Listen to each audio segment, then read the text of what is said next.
on va maintenant définir ce qu'est une probabilité conditionnelle. Alors pour ça, on va prendre un événement A tel que la probabilité de A soit non nulle. Et on dira que la probabilité que l'événement B, un autre événement, se réalise, sachant que A s'est déjà réalisé, est égale à P de B sachant A. Donc ça se lit P de B sachant A. C'est P de A inter B divisé par P de A. Et ça, c'est la probabilité que B se réalise, sachant que A est réalisé. Alors on peut essayer de le comprendre un peu. S'il faut que B se réalise après A, eh bien c'est normal d'avoir A inter B, puisque c'est d'abord A puis B. Mais comme A est déjà réalisé, il faut que je retire la probabilité de A, parce que ce qui m'intéresse, c'est maintenant que A est réalisé, quelle est la probabilité que l'événement B qui suit se réalise. Et on dit que ça, c'est une probabilité conditionnelle.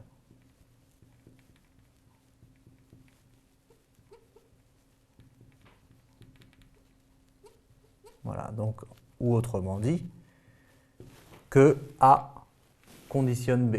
C'est-à-dire que le résultat, ici, la probabilité que B se réalise une fois que A est réalisé, dépend de si c'est A qui a été réalisé ou un autre événement qui a été réalisé. Alors, à noter que si A et B sont indépendants, le résultat prend une forme particulière. À ce moment-là, la probabilité de B, sachant que A est réalisé, eh bien c'est P de A inter B, mais souvenez-vous que dans le cas d'événements indépendants, ça devient P de A fois P de B, divisé par P de A, et il reste donc P de B. Dans ce cas-là, A ne conditionne pas B, c'est normal, ce sont des événements indépendants, la probabilité que B se réalise n'a rien à voir avec le fait que A soit réalisé avant ou pas, c'est ça que ça veut dire d'être des événements indépendants.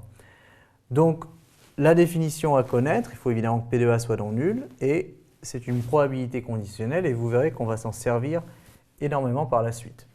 Alors à titre d'exemple, on peut prendre une pièce de monnaie, d'accord, que l'on jette, qu'on joue à pile ou face, et si on obtient face, on a une urne qui contient une boule blanche et deux boules rouges.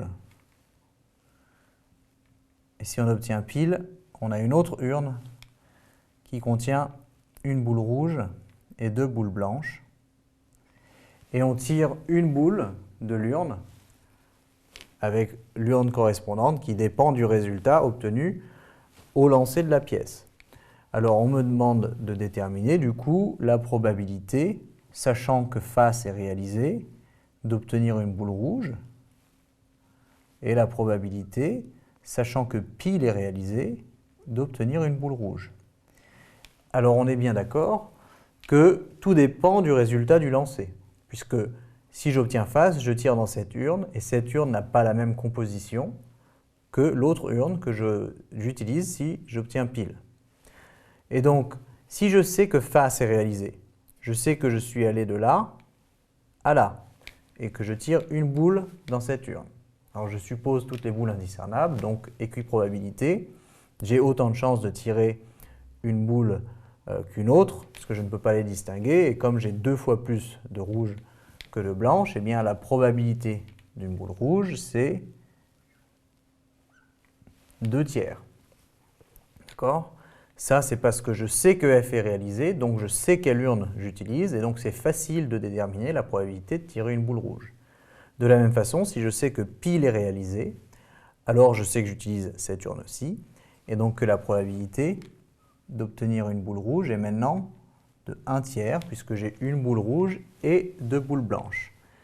Donc voilà la probabilité conditionnelle P de R sachant F, ou P de R sachant P. On voit bien que le résultat ici du lancer, pile ou face, détermine, conditionne la probabilité d'obtenir une boule rouge.